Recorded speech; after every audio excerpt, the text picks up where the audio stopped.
use uh, aerially spread 1080 poison. And what that did was it put an end to the private enterprise stuff. For example, deer were also harvested by helicopter and by ground hunters and sold. It was a big industry for many.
Good afternoon. My name is Alex Johnston and I'm a Year 10 student taking the Newsroom course. 1080 is a poison used by the Department of Conservation. 1080, or sodium fluoroacetate, is a poison for controlling the population of pests in New Zealand. Here are two interviews about the topic with David Newton and Clyde Graf. 1080 is used by DOC in over 4,400 hectares of conservation land. It is often dropped in places that would be too hard to get to. Use other methods such as trapping. Helicopters are used to drop the poison over vast areas of land. Clyde Graf, a member of the Waikato Regional Council and co-leader of the Ban 1080 Party, shares his view. What are your views on 1080? That it should not ever be used the way it is in this country. Currently, it's distributed by air. It has no antidote. It does not discriminate with what it kills. And the target species are killed, but so are non-target species. So it's indiscriminate and unacceptable in that regard. Do you have any other methods in mind that could be used other than 1080? Absolutely. Previous to the use of 1080, private enterprise managed what we call wild animals in this country, pests, if you like.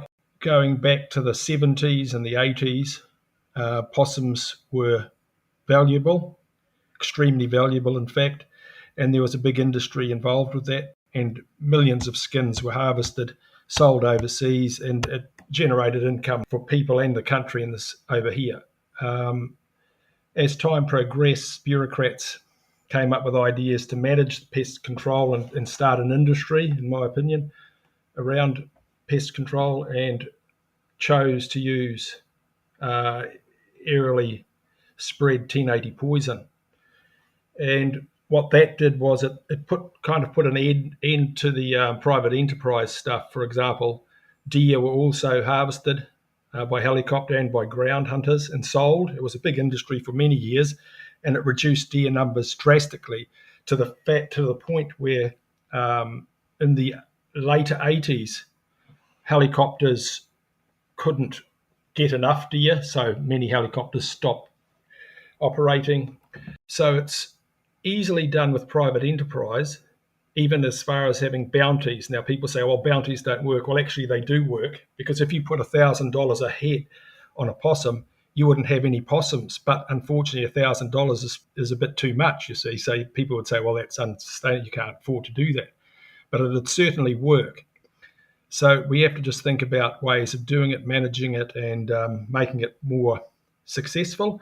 But it is definitely targeted. At the moment, this poison is being spread across over half of New Zealand's forests, and it's repeated every 3 to 5 years, every 2 years in some cases.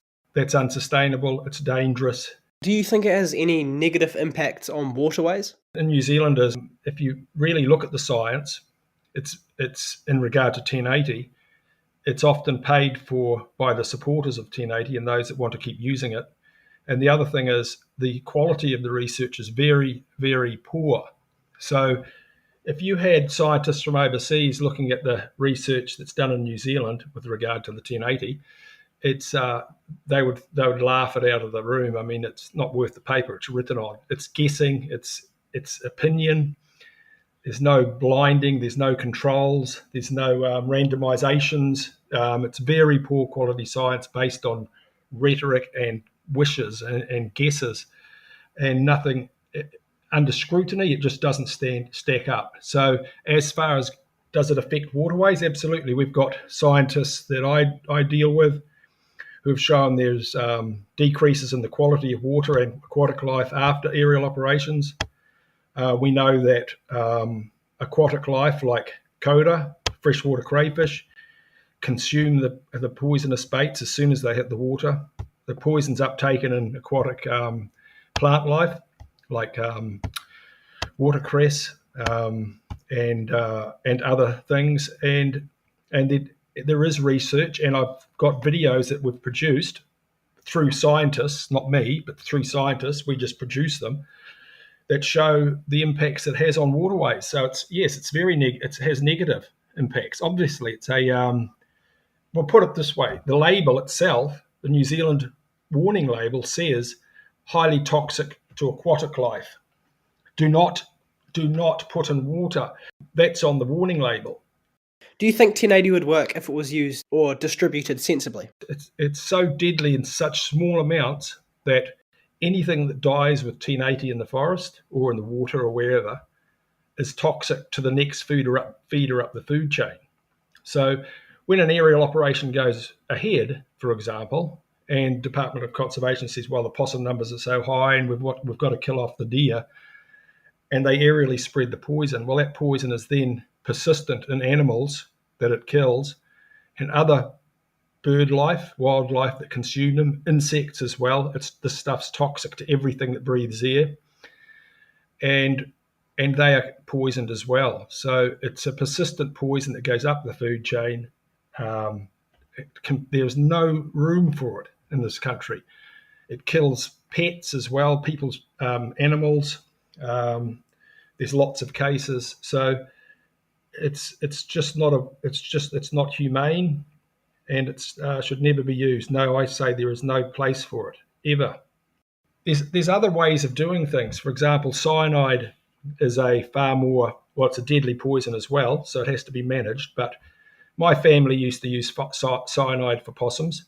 It was a very effective killer if you've got people who know what they're doing, and you did have to have licenses to use it. But the thing with cyanide is it kills the target, but you can feed the target to your dogs. You kill possums with cyanide, and you can just make sure that you take the head off, no residual poison around the mouth or anything, and you can feed that perfectly fine to animals. You can eat it yourself. Whereas 1080, the poison is in the animal, and it is deadly to whoever eats that animal or whatever eats it. So it's to me, I shake my head at why we're using this poison when it is so persistent in the environment, and it kills not only the target but anything that feeds on it. David Newton, a teacher who has dedicated lots of their time to the environment, gives his views on 1080. 1080 is a necessary way of controlling pests in our native bush. There's a huge problem with introduced pests. Possums eat enormous amounts of foliage and fruit, which make our birds starve. And rats and mice also eat enormous amounts of food. But the real impact they have is that they feed a population of stoats and ferrets, the mustelids. They're called stoats, ferrets, weasels. And when their population of rats and mice decrease, if there's a lack of food in a particular year, those mustelids then transfer their attention to native birds. and just decimate bird populations. So the 1080 poison is a necessary management tool for vast areas of native bush. If we weren't going to use 1080, do you think there'd be any other method? Well, the promoters of it normally sit behind a desk or possibly go do some gardening. I don't think they realise just how big this country is and how steep it is. It's incredibly inaccessible, a lot of it, even to get up a valley. If you're going tramping, if there's no track, it's incredibly difficult without trying to lug traps or a gun. So shooting and trapping are potential possibilities, but just impractical with the huge areas that have got to be controlled. So I don't see there's a practical alternative to poison, aerial drop poison. However, a mate of mine, boy from here actually, old boy, is on the track of an alternative to 1080, but it's still in the trial processes. But if he can crack that, he's onto a winner, because no one likes using 1080. It's just that there is no alternative at the moment. In New Zealand, 440,000 hectares have been covered by 1080 drops per year. Do you think that's enough?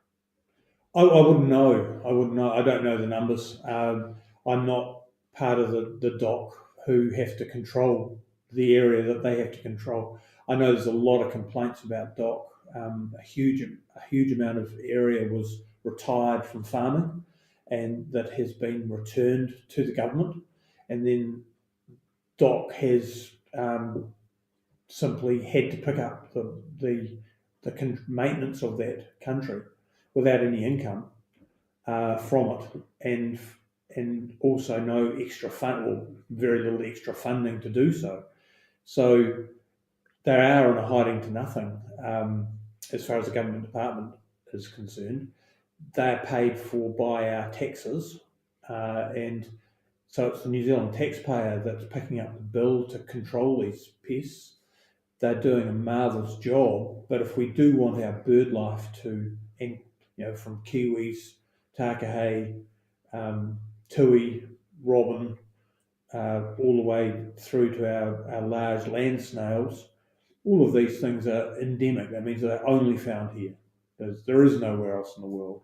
And so if we don't control the introduced pests from Europe, predominantly, though the Australian possum is an enormous contributor to starvation in our forests. If you ever get the chance to go to Kapiti Island, Kapiti Island's off the coast of Wellington, and it was made predator and pest free, and it's incredible that the New Zealand bush, when it's allowed to, has fruit on what we would regard as the trunks of trees. And the amount of bird life that is able to be supported by New Zealand bush when it's not eaten by possums, rats and mice is incredible. It's just waiting for us to get rid of the mammals that were introduced by Europeans predominantly, though Maori did bring in the Kiori, which decimated the forests early on, I reckon 1300 AD, and they made a huge impact as well. But the only real way to do it, unless it's urban and quite accessible to lots of people, is to 1080 it, to poison it from the air. The baits themselves are GPS located, and the dropping of them is much better than it used to be. And so the number of baits that go into a waterway are reduced. But I saw one bit of, again, doc literature where you had to have 5 completely dissolved baits per litre of water to have a mammalian toxicity. So a river would have to be literally jam-packed with baits for the flowing water to become contaminated enough to notice a difference. Doc were not available for an interview, but they have said that they use 1080 because there are no alternative methods at the moment.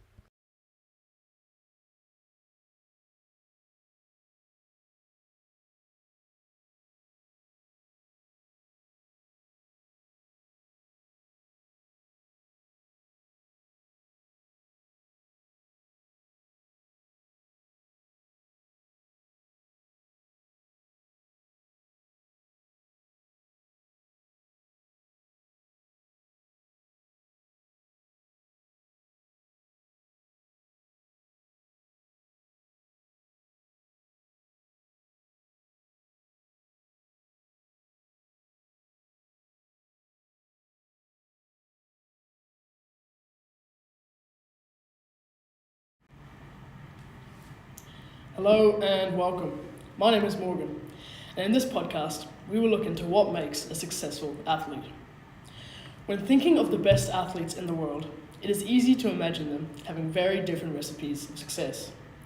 After all, modern-day sports legends like Serena Williams, LeBron James, Michael Phelps, and Tom Brady excel in completely different sporting disciplines. However, new research reveals that there are some surprisingly consistent similarities between these successful athletes, showing that it is a lot more than just sheer talent. Today, I will introduce you to 3 high-performing athletes and coaches, and we will hear their views on what makes a successful athlete.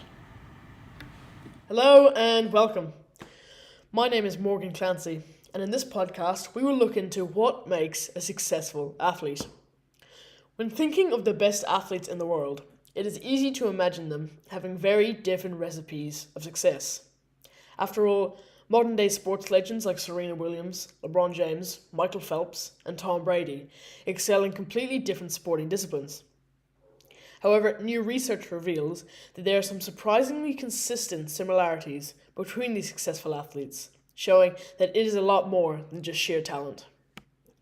In this podcast, I will introduce you to 3 high-performing athletes and coaches, and we will hear their views on what makes a successful athlete.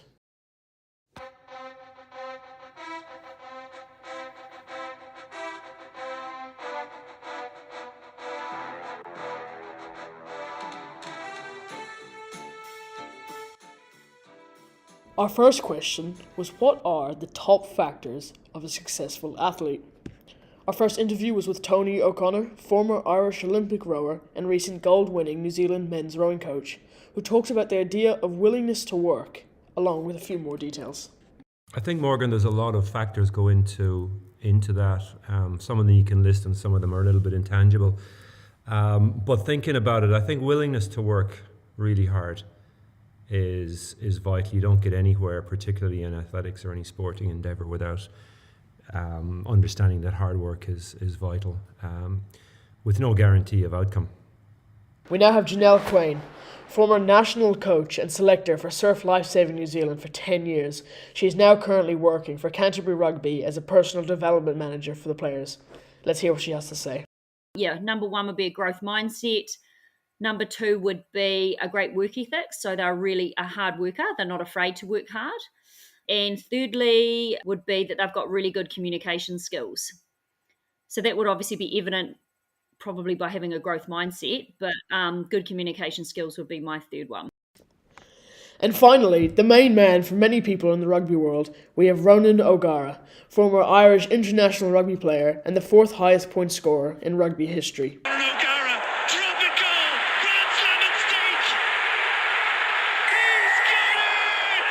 Having coached the Crusaders alongside Razor Robinson, the mighty duo have just this weekend brought the Barbarians to victory over the All Blacks XV in London. So we are very lucky to have him in today. He has some fascinating insights to share. 3 factors of a successful athlete. One is hard work. The second one would be perseverance. And the third one would be tied in a little bit to the first one about hard work. It's kind of been very accurate with your training and your preparation. Also, the third one is sacrifice. If you want to be a top sportsman, you have to make huge sacrifices. Interesting insight from our three speakers. Now, what some of you may be wondering, do you innately have what it takes, or can these traits be learned? The answer is simple, but might surprise you all the same. You can't put in what God's left out. So, you know, for a basketball player, obviously if you're 4'6", you're not going to make it. And if you've got no strength, you're probably not going to make it as a rower. And if you've got no lungs, you're probably not going to make it as a cyclist. So there's certainly things that you need to be born with. You know, muscle fibers, agility, coordination, all that stuff. But I do think that, you know, willingness to work hard is part of, I don't think you're born with that. I think you can learn that from your upbringing, and home environment teaches you to do that, and the experiences that you have as a kid growing up. So that's one of the, you know, you asked me three things, and that's certainly one thing that would be a learned trait, yeah. 100%, I believe that all three of those, growth mindset and your work ethic and having good communication skills, can all be learned. People are not born with these factors, most definitely not. It helps to be talented, but talent on its own is no good. You need to have talent and work hard. There are so many examples of people with very average talent who work extremely hard, who are the most successful, so it can most definitely be learnt. Interesting how all three of these high-performing athletes all talk about hard work or work ethic. It is no surprise that this is one of the key factors of success. And talking more about hard work, what drives these professional athletes during their sporting career? Let's find out. And turned into a coach, that I actually started to reflect and look back on my motivations as to why I did it. And funny enough, it wasn't, even though I did win a few things over the years, the winning of those was never as a joyous occasion, you know, throwing your hands in the air and shouting and screaming and all that, as like is made out in the movies. It was much more of a sense of self-satisfaction and quiet happiness in what I did. I think looking back, what got me there was I really enjoyed just trying to be really good at something. So day-to-day training, I really enjoyed, even more so than winning races. I just liked the process of setting myself a short-term goal, and trying to get better at that. And it was the self-satisfaction from actually achieving those little goals along the way which kept me going. Key things for me, which is probably no surprise, it's like most people now, is just making sure I was having lots of fun and enjoying what I was doing, which usually meant training and competing with really cool people. So I had made really good friends, enjoyed what I was doing was probably the key. Obviously, it made it easier to train and race well, was enjoying what I did. And I guess just that knowing that I was constantly improving or moving towards my goals, heading in the right direction, I guess. And in my latter years, when I was aiming for higher honours, the key there was consistency for me. So not just producing one or two really good results, was consistently producing results, which I guess was part of my goals. The most important point for me is how do you measure success? Success is getting the best out of yourself, pushing yourself to the limit. The ultimate competition is you versus you. Yes, as you progress along, it can be measured in silverware, but when you've retired, what is really important is the friendship and the reputation you have and the memories you've made. And what is success to you now as a coach? I think for 99% of the population, having won the big one, if you like, won the Olympics, which still sounds a bit strange when I say it, they would look on that as success. And to me, it was nice, but I basically forgot about it after a couple of weeks and got back to school and did that. What success looked like to me, and I've said this a number of times to people, was, again, actually realizing about a month out from the games that we had done a really good job, that there was no more that we could have done as a team, or me as a coach, or the individuals. There was no stone left unturned. And it came to me one day just as a sort of a bolt of lightning from the sky that, you know, I'd come back from Olympics before, always thinking and wondering, you know, if I could have done something better, or what if, or if only. And this time, prior to the games, I realized that there wasn't anything else we could have done. And that moment right there was my success, absolutely. And that's if I lose my memory and I forget about the Olympic Games, that moment, knowing that we'd done a good job, that's number one for me. Yeah.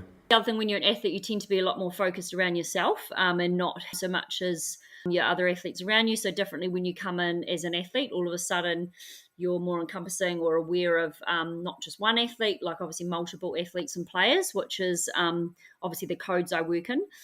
So yeah, so things now that I look for, that I think for myself, if I'm successful as a coach, would be happy, thriving athletes would be my top priority.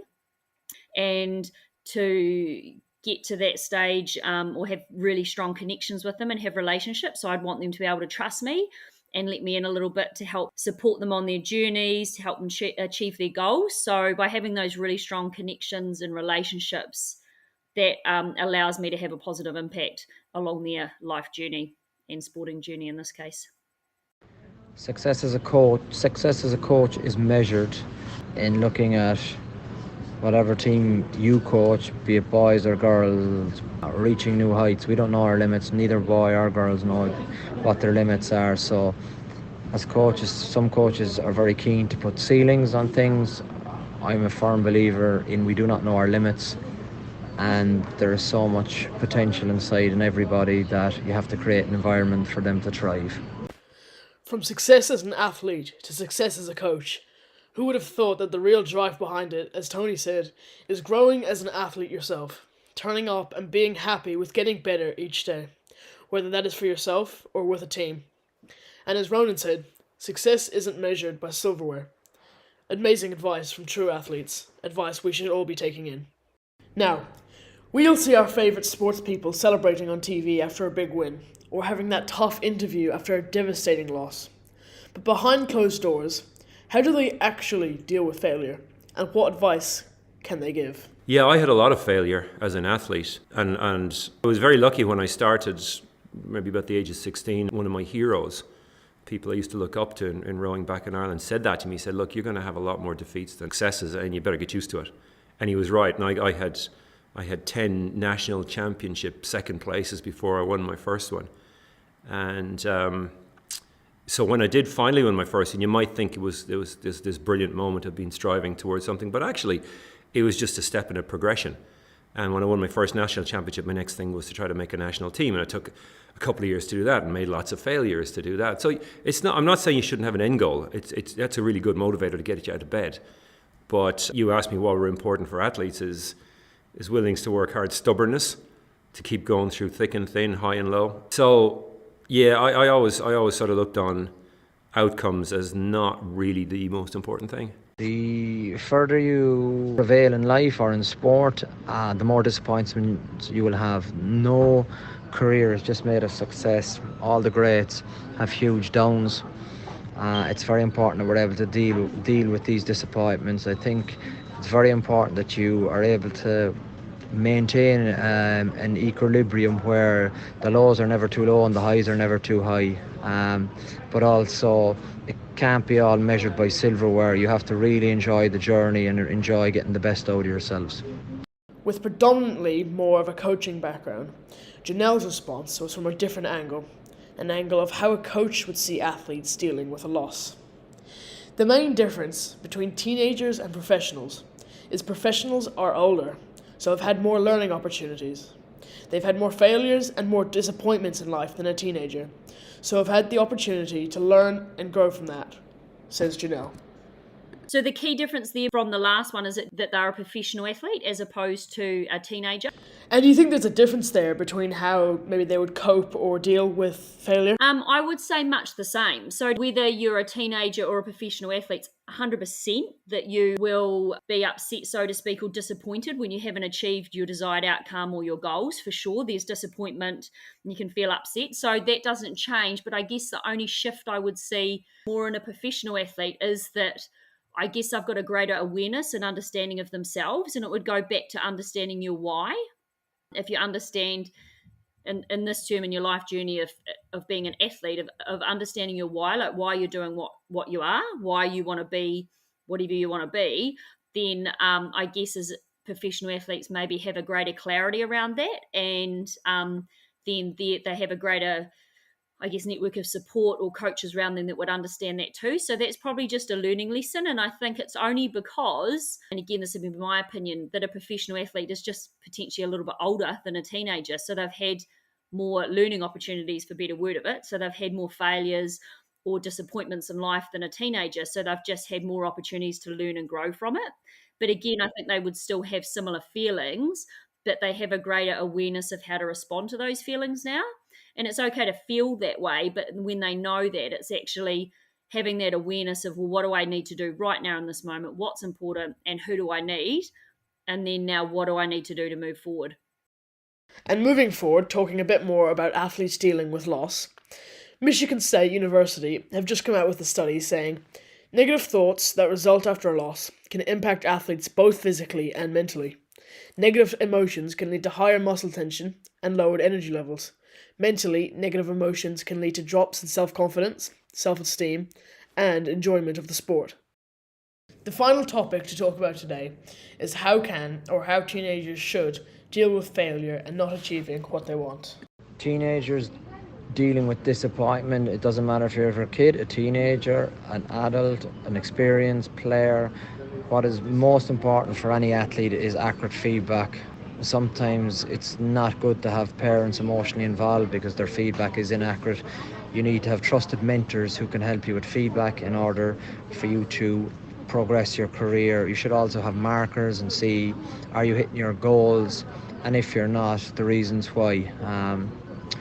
We will all suffer setbacks, but it's important that we set realistic targets also, but at the same time, you need to have measurements that you can hit. Where you want something really badly and then you are going to be disappointed if you don't get it. And I think that that's really normal and that's okay. And I think it's okay to be sad. But I guess it's what that looks like or how you respond to that, I think, is the key. So I think it's knowing that it's okay to fail, if that's the right word for it, or I guess if it's not achieving your goals or where you want to be right at that moment, but just actually knowing that it's okay, and it will be okay for the key people around you as well. Your support network should understand where you're at and why.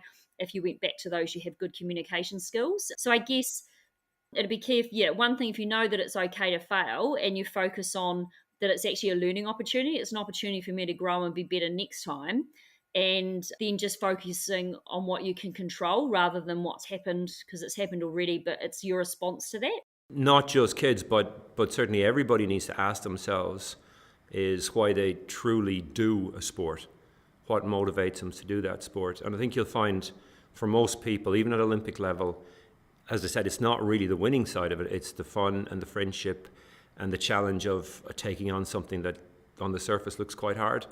So the goal of maybe making the team, the goal of being better than you were last week, the goal of actually kicking the penalty, swimming the lap 2 seconds faster. So those are the intermediate goals that people do. And doing it with a sense of fairness as well. Most kids, when they play hide and seek, the first thing they'll shout is don't cheat or don't peek. It's not, I want to win. It's actually, let's do it properly. I think, if kids are disappointed at losing or at not reaching the end goal, and very few of them do, they have to kind of ask themselves, why is winning so important to them? Is it truly within themselves that they're deciding that, or is it society is telling them that winning is important? I mean, we've all seen the parents on the sideline shouting and screaming at their kids, when really the kids just want to have a bit of fun. It's a game, and it's nice to do it, and it fulfills part of us. But basically, there's an old saying, Morgan, in a famous movie, the Cool Runnings, the one about the Jamaican bobsleigh, and the coach said, if you're not enough without an Olympic gold medal, you're never going to be enough with one. And I think that's really true. Winning is not cracked up to all, everything people says it is. When you look back on sport, it's not the medals you won or the trophies you won or the teams you made. It's actually your teammates, and it's the fun you had on trips away. And really, honestly, who cares? Like, if you win or lose, who cares? I mean, your parents are still going to love you. Your girlfriend's not going to leave you. Really, it only matters to you in a sort of a superficial way. So, yeah, I'd say to kids in particular, if you can, just look at the big picture. Oh, actually, why you're doing the sport. Is it to win, or is it just because you find it fun? So, on that positive note, let's look back on what makes a successful athlete. A person that is willing to work hard, willing to have a positive mindset, and someone that measures their success not off the silverware that they have collected, but off the journey of their career and the ability to make themselves a better person every day. It is the enjoyment of the journey and the commitment to make yourself a better person every day and at every training that really matters. With that, I'd like to thank Tony O'Connor, Janelle Quain, and Ronan O'Gara for their very valuable contributions to this podcast. Thanks for listening.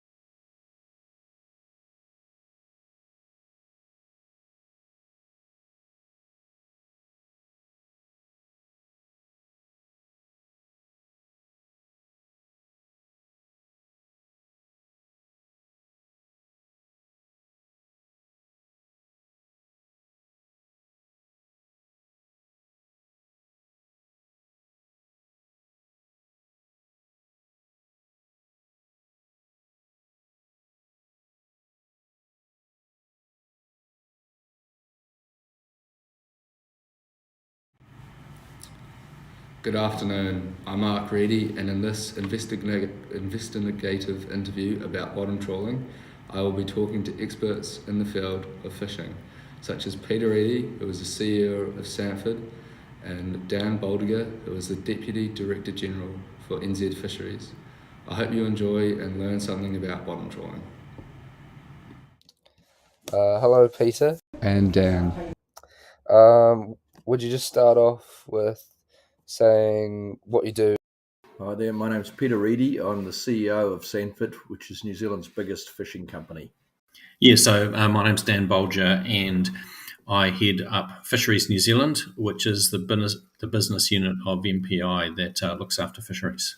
Now, my topic today is bottom trawling. Would you like to just give us a bit of general information about it for people that might not be as informed on the subject? Yep, bottom trawling is the way we catch fish that are on the bottom of the oceans or on the ocean floor. So basically a net gets put down out the back of a boat, goes to the bottom of the ocean.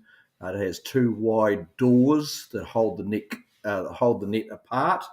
So a net like that, and those doors scrape along the bottom, and all the fish that are swimming in schools in that area go into the net. Basically, it's a method of fishing where you tow a net behind a fishing boat, and it's called bottom trawling because that net basically drags along the bottom.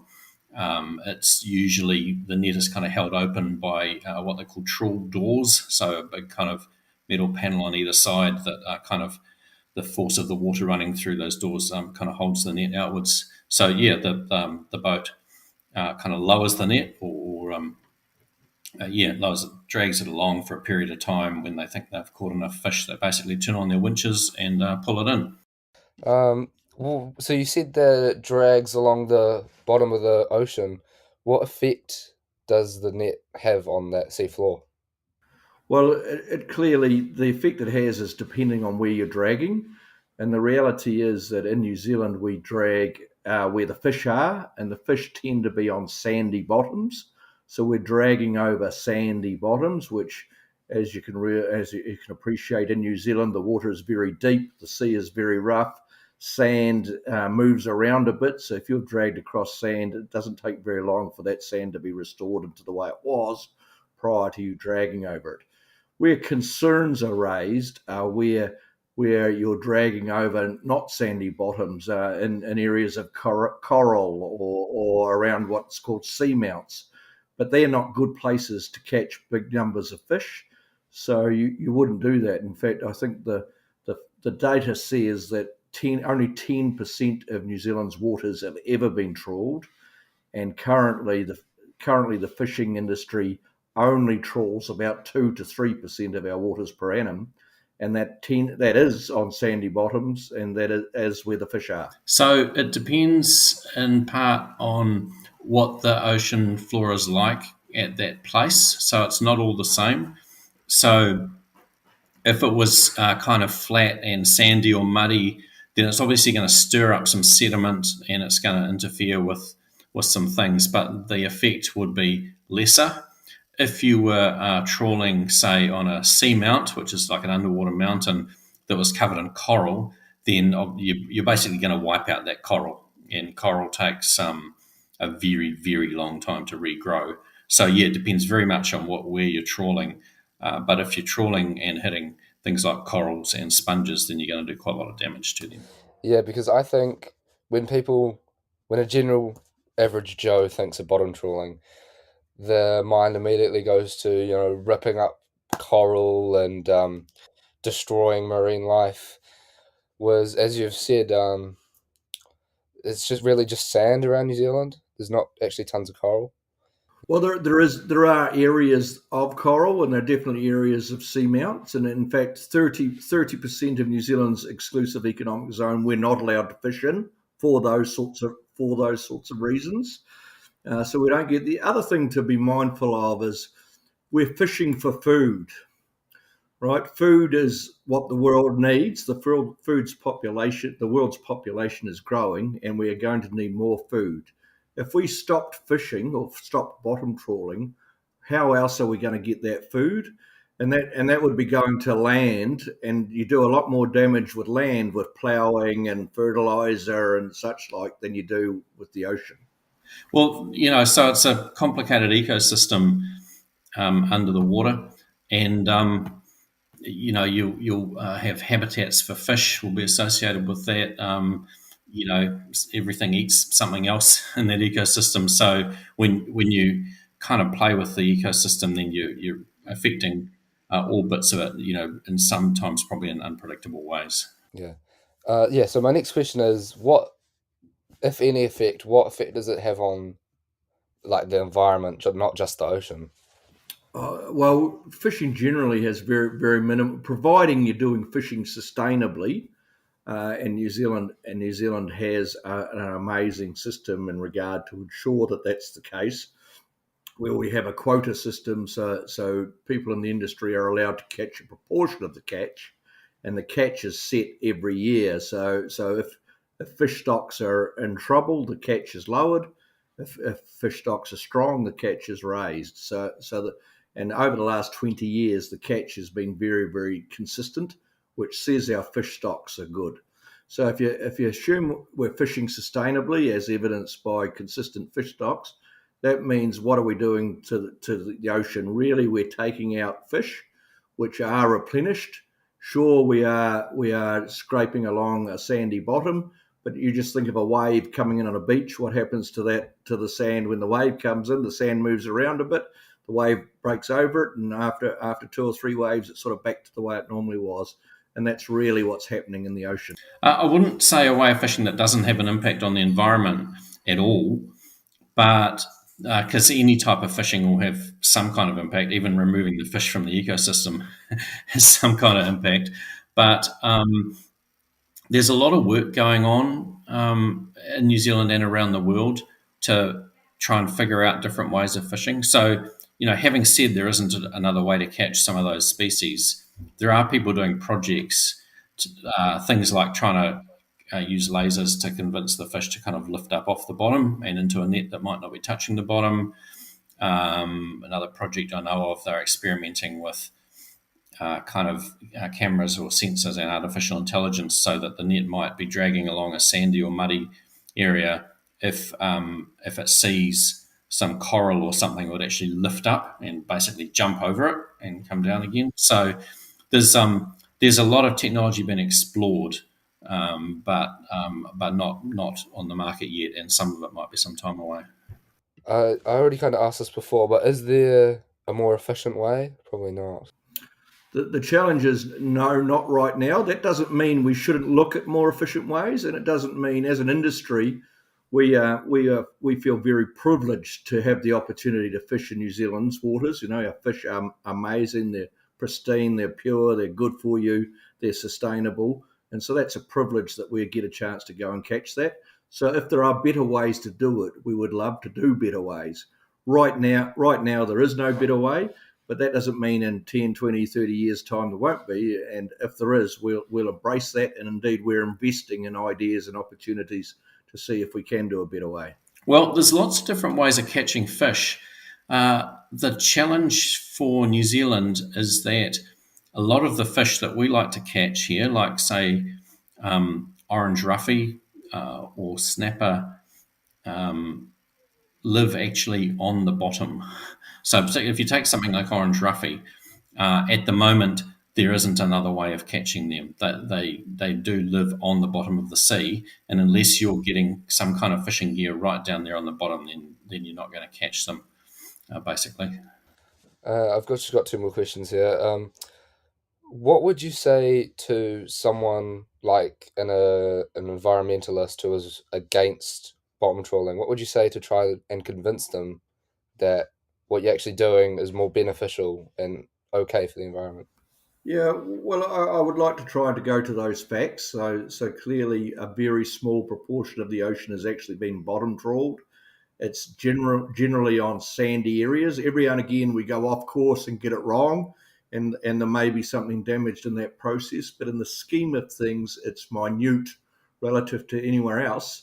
And then my third point would be it's food. The world needs food. If you take this food away, how are you going to get other food? And I would be prepared to bet 95% of any other food will be more challenging on the environment than bottom trawling. Well, there's a lot of New Zealand's fish are caught by bottom trawling. So 68% of all the fish caught in New Zealand by weight are caught by bottom trawling. So there's a $1.5 billion export industry that would have a very material impact if you were just to stop it completely. And you'd also really affect the availability of fish for New Zealanders to buy in the supermarket or the fish shop or the fish and chip shop. Having said that,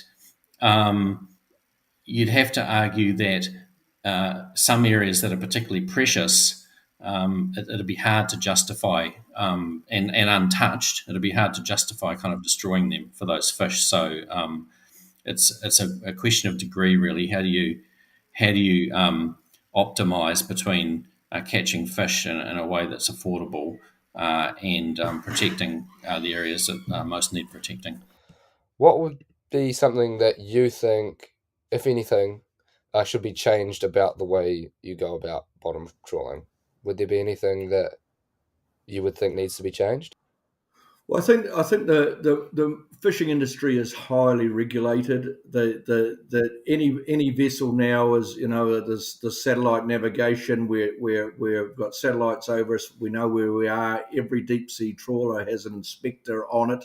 So when a net comes out of the water, that inspector, who's employed by the government, checks the catch, checks any bycatch, checks also any corals or anything like that. So it's all recorded, all visible, and now all boats are also getting cameras put on them, which is another plus that we've said that we're happy to do and have been doing in our inshore fleet for some time.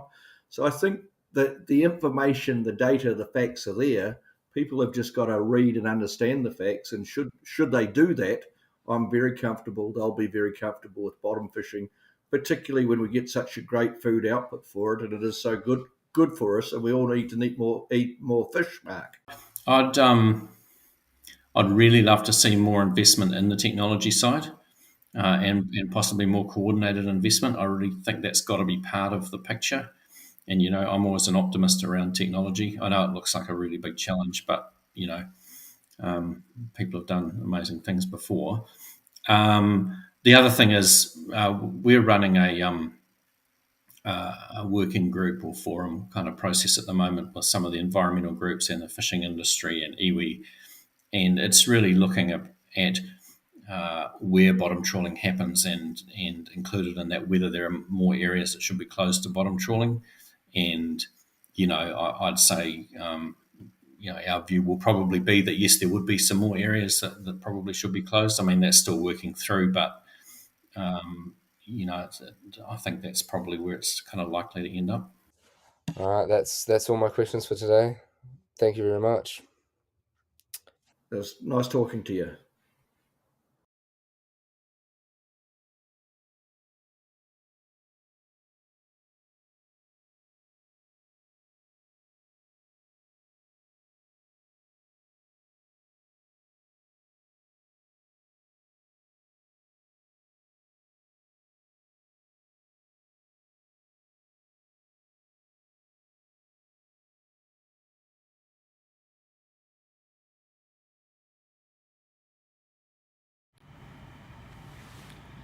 As a passionate footballer, I'm always looking for inspiration, so I took up the job of finding out about Joe Bell's career.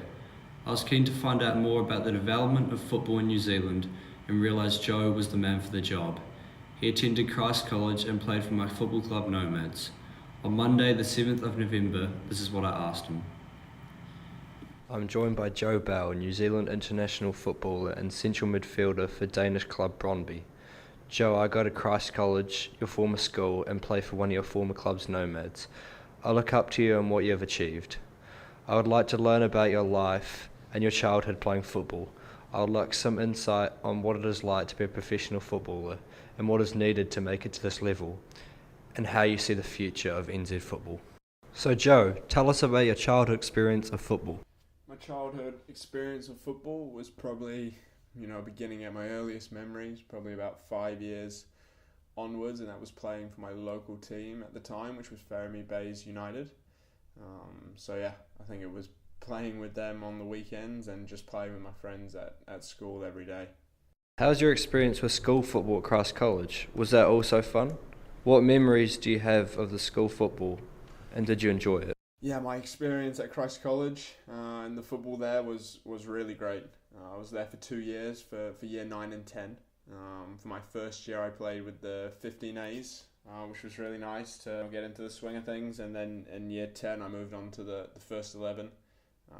And there's so many individuals that have played a huge part in enabling me to have some of the success I've had so far, hopefully more to come, but yeah, I think a lot of people have made a lot of sacrifices, and I've been fortunate enough to work with a lot of fantastic people.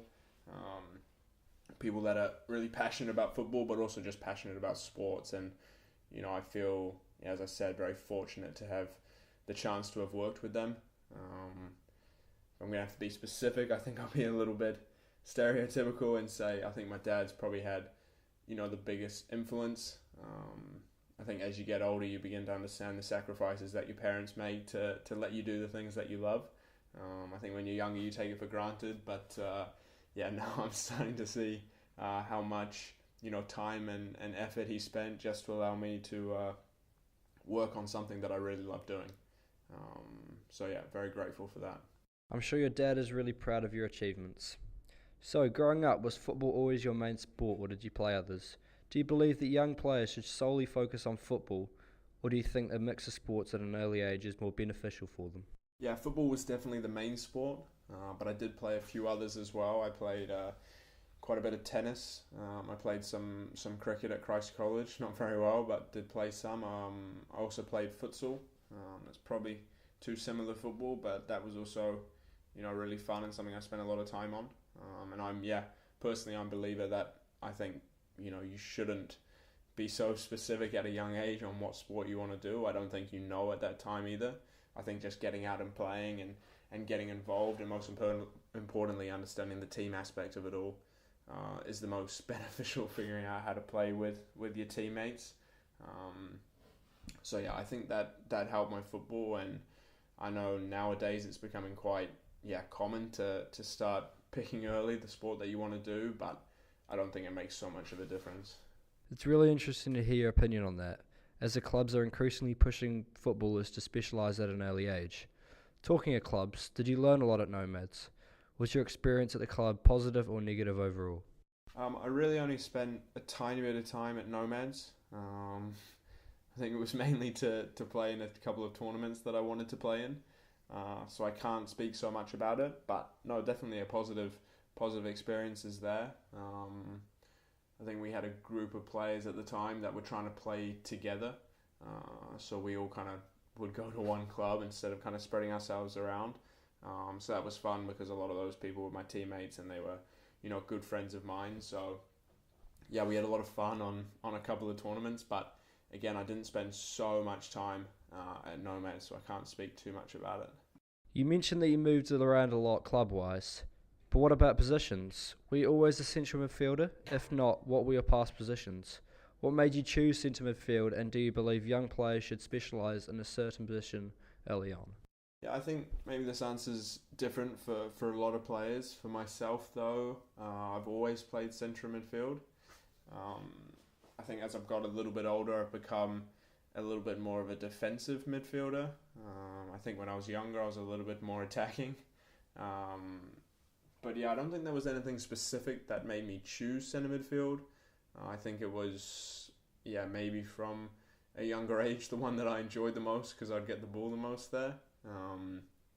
And then, of course, as you get a little bit older, you start, focusing on the specific traits that require in that position.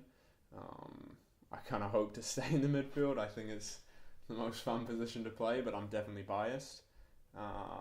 But I think it's similar to the idea of, playing multiple sports at a young age as well. I don't think it matters so much when you're younger where you're playing. I think the most important thing is just to get out there and play.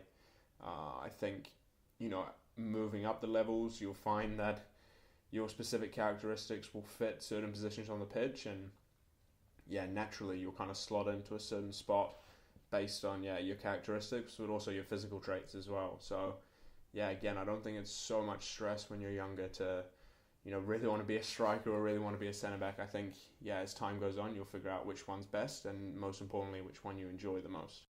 I also really enjoyed playing centre mid, but physically I suit to the role of defender better. So how do you see football as a sport in New Zealand moving forward? Yeah, I think football is growing, and it has been for the past 10 or 15 years. I think you can see that in the amount of players that have been progressing on and outside of New Zealand into the European leagues or the American League. And I think that's fantastic. That's really, paving a path for future All Whites or the future generations of footballers to come. But I think it kind of shows that we're doing something right in terms of development. I think we've definitely got a few steps to go, especially in terms of trying to improve the New Zealand League. But it's something that I think everyone recognises is going to take a lot of time and a lot of effort to continue to grow the game in New Zealand. Obviously, part of the development is qualifying for the next World Cup. How do you feel after that loss to Costa Rica in the World Cup playoff? You came up so close. Did you blame this loss on the referee's decisions? And if so, how did you move beyond this? Yeah, the loss to Costa Rica was a really tough one to take, something that I'm personally still digesting a little bit, and I think that's the same for a lot of players that were involved. We obviously came really close, but didn't quite get it over the line in the end, and there was a lot of things riding on that game, not just involvement in the World Cup, but in terms of securing some financial benefits for the federation, and that comes back to one of the previous questions in terms of developing the game in New Zealand. So it was really disappointing. Did we blame the loss on the referee's decision? No, I don't think so. The referee decision in that specific game, and to be honest, in most games, can go either way. It was obviously difficult because you want to get the goal, but in the moment when they disallowed our goal, it wasn't something you can spend any energy or time focusing on. You just have to move on. I think that was definitely an opportunity for us to win the match, and we just didn't quite execute everything that I think we could have. So it's learning for us, and luckily we're a pretty young squad, so hopefully we can turn the hurt into something good, and focus on the next one, which is going to be 4 years away. So it's a lot of time to have that feeling, but I think we're all going to hopefully move over it together. It's great to see that you guys can move on so positively. In terms of present role, how have you found the football in Denmark compared to New Zealand? The Danish Superliga, I'm finding it to be a really strong league.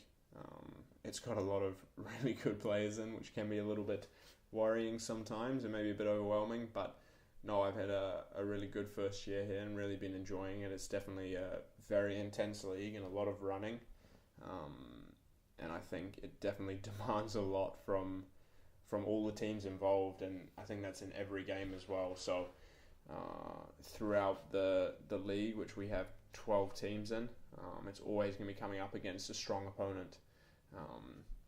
So in terms of comparison to New Zealand, it's a bit hard to say. I mean, it's quite different in the sense in terms of the professionalism and the focus on results. There's a lot riding in terms of money and spots into Champions League and Europa League, so that causes obviously a lot more pressure and brings a lot of top quality players in. So yeah, I think the difficulty with the New Zealand League is obviously the location of it. But you know, the Phoenix is a good team and playing in the A League as well. So yeah, I think they're all great environments to be a part of. Yeah, I expected the Danish league would be more physically demanding. What a challenge. Finally, Joe, as the All White squad keeps strengthening with young players coming in, do you see the team qualifying for the next World Cup and challenging with the top nations? Yeah, it's definitely a goal for us to qualify for the next World Cup, and not just that, but challenge with the top nations. I think that second part's a little bit more difficult. They're actually restructuring the system of the World Cup where we now only have to win in Oceania to qualify, so that makes things a little bit easier for us.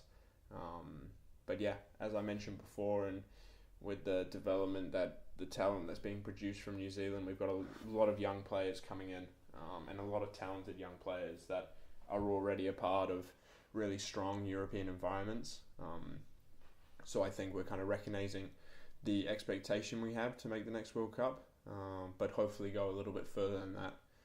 We want to make it out of the group, which no men's New Zealand team has done before. So I think that's been the focus for us, and we know we've got a little bit of time before that opportunity or situation is going to come up. So it's a lot of time to put in a lot of good work and make sure we're fully prepared when it does. Well, Joe, best of luck with that goal with the team. It'll be great to see New Zealand representing in the next World Cup. Hope the rest of the season goes well for you, and thanks for giving up your time to do this interview. I really appreciate it.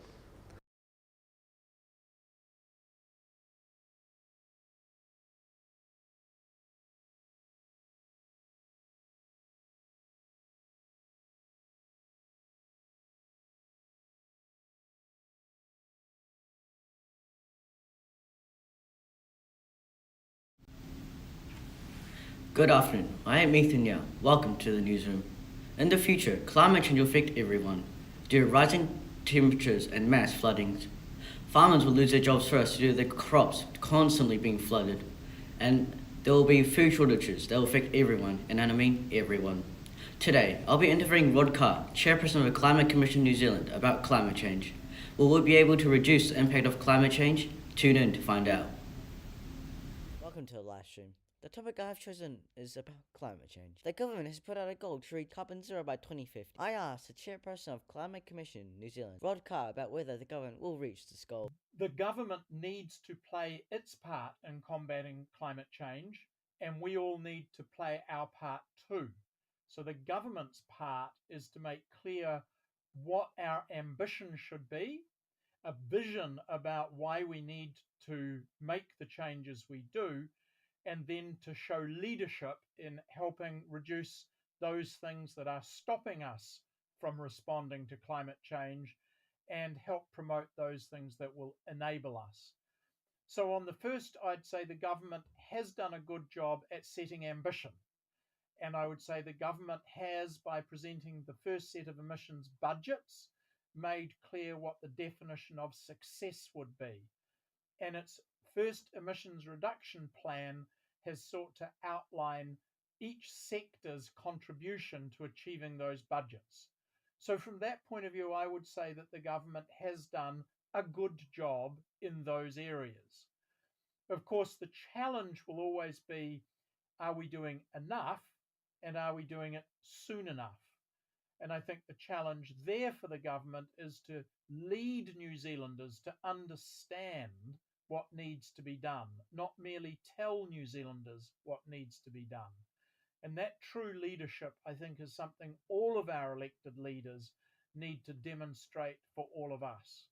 And therefore, if I was giving them a report card, it would probably be pretty high grade for ambition, pretty high grade for statement of mission, and improvement needed on leadership. I asked Tim Tolleton the same question that I asked Mr. Carr, and this is what he said.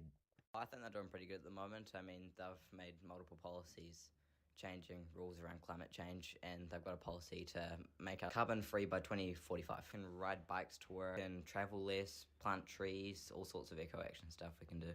The second question I asked Mr. Carr is, what is the main impacts of climate change? Main impact of climate change will be that we all need to figure out how to live in a world with much lower emissions from all of the things we buy, all of the ways we live our lives, and all of the ways that we seek to earn an income. And we need to better prepare for the warmer, wetter, windier, and wilder world which our past actions and likely future actions is going to bring to us.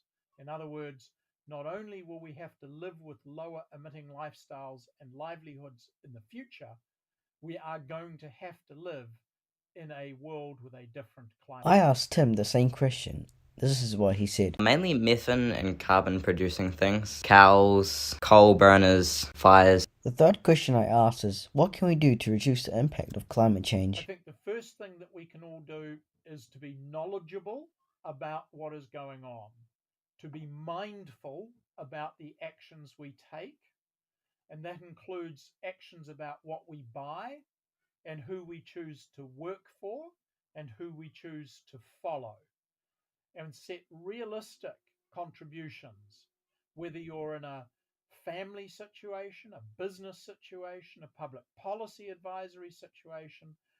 I think we all need to be able to answer the question, so when we knew what was going on, did we do all that we could do in the circumstances we found ourselves in? It's all too easy to say someone else, somewhere else, in some other time should do all the work before I need to do anything myself. And the reality is we all need to do what we can. The last question I asked Mr. Carr was, do you think we'll reach carbon zero by 2050? Well, I think we first have to be careful. We'll never be zero carbon emissions. The question is whether we would get to net zero impact causing climate change. And it is a lot of words. Net zero impact causing climate change. I think there is the realistic prospect that through behavior change and new technologies, humanity could limit global warming this century. And the causal effect of global warming is greenhouse gas emissions, and 80% of the contribution to the impact that we have on greenhouse gas emissions is through the combustion of fossil fuels in the open air. We need to deal to that, and we need to deal to that with urgency. If we do, then we can indeed limit adverse impacts on the climate beyond that which is already baked in and that which is likely to occur while we make the transition. But if we don't act now, it will be unlikely that we can hold global temperature rises below 2 degrees Celsius above pre-industrial levels this century. I asked Tim the same question. This is what he said. It really depends on how much effort people put into it. The government is willing to put into policies.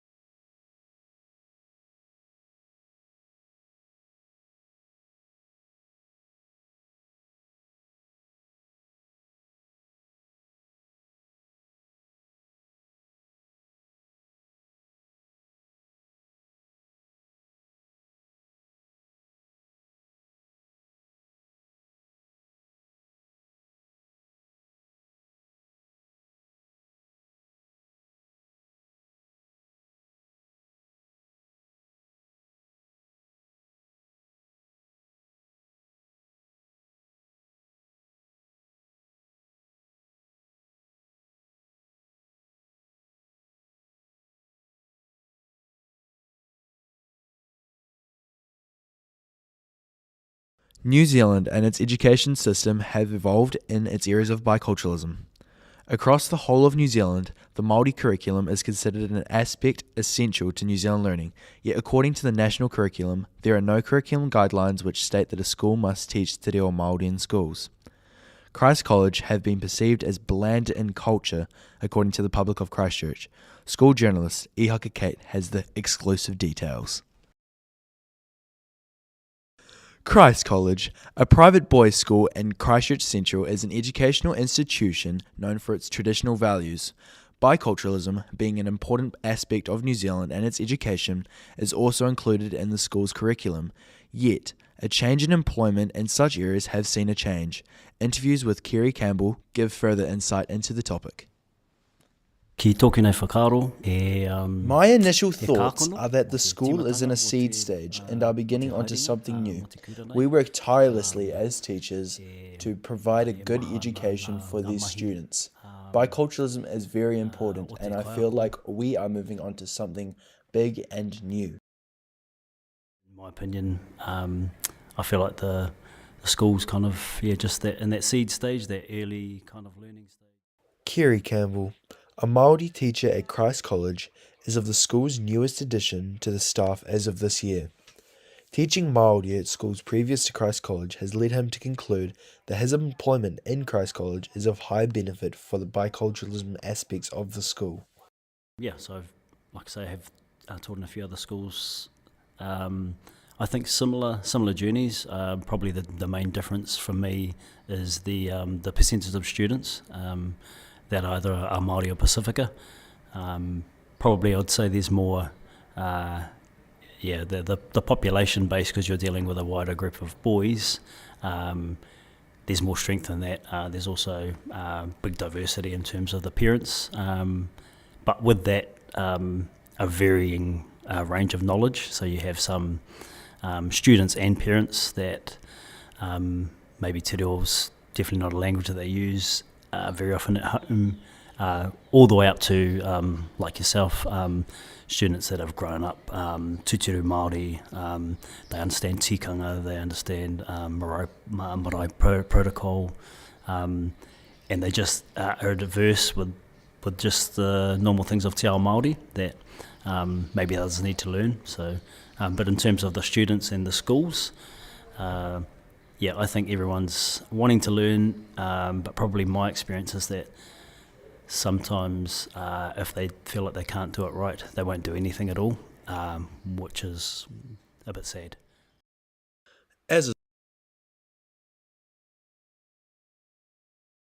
Māori-affiliated students make up less than 8% of the student body. With the number of students seeking Māori increasing, Kerry Campbell suggests that one's upbringing affects their likelihood to learn the Māori language. Yeah, the sides and this is just me personally, I've found that the ones who have that connection with te hononga ki te taha Māori, that they're stronger in their individuality, their identity. They're just more confident, in my opinion. It's not to say that there aren't boys who are learning that don't still have that confidence, but I feel like if you're confident te taha Māori, and because we have to live in te ao Pākehā every day of our lives, that's obviously not a struggle, but when you're confident in both, you can bring both those elements together. And the boys and the students that I've seen that have that grounding, and also I would say a massive amount of support tautoko from their whānau. They're just more well-rounded, I guess. And yeah, like I said, just confident in their ability. As a school community, staff within Christ College are as well encouraged to learn the language. According to Kerry, there were and have been a varying levels of interest towards the matter and a mixed bag of willingness to learn. On top of obviously trying to kind of bring up the skill level of the students, more of my work has been with working with staff, and I'd say it's a pretty mixed bag of people who want to kind of explore, learn, and develop their skills, to ones that maybe feel as though it's a lot of tokenism, that they're being asked to do things just for the sake of doing it, as opposed to doing it for a purpose. But like I say, that's a very small amount. I think most of the feedback I know I've been given and I have definitely been pushing the boundaries with staff, and yeah, I get a mixed bag in terms of feedback, but I like that. I think it's good to kind of stir things up, because that's how you get change. Kiri Campbell, who according to the Christ College students have already made an impact on the Māori aspects of school life, sees potential for the future of Christ College. Kiri seeks to develop and normalise Māori within the school community through the juniors of the school.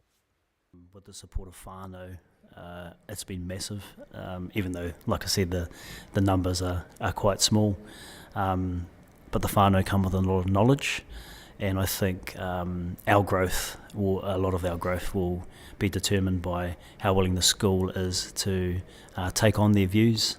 So I was really excited with our prize giving and this was whānau initiative, to have a new award, the Māori Tunga Award, that addresses and celebrates success as Māori. So I think that's where our growth will continue. And also just improving our basic tikanga within the school. I think that'll just see us grow and grow and grow. And I guess it'll go from being something that we're trialling or doing new initiatives to something that's just normal. That's just how we do things here at Christ College. And it becomes the norm. Language in the classroom becomes the norm. And I love the idea of how much growth we've got. Especially, I've got some amazing junior students who are really confident, who are strong in who they are. So for me, I always look for. I mean, seniors are great, but I always look at the juniors, because that's where you're going to get that growth. But yeah, you won't get that without a support of whānau. And definitely that the school is very open, that's what I've noticed, to doing things right, and supporting kaupapa Māori at least. I know for the senior class, because it was new, I've gone from 3 students. Next year I will have about 12 in the class below that, the same thing.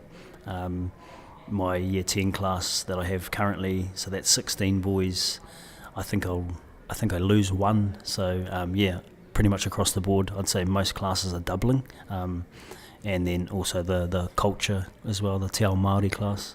The audio piece that I've produced, what is evident in the interview with Kiri Campbell, my investigations and findings have led me to conclude that biculturalism is developing well in Christ College. As the future nears in, the school is looking to have multiple ethnic groups joining the school. Not only will this improve the biculturalism of Māori and Pākehā, English, but it will also enhance the sense of belonging for all cultures in Christ College and its community. This is Ihaka Kate. Thank you.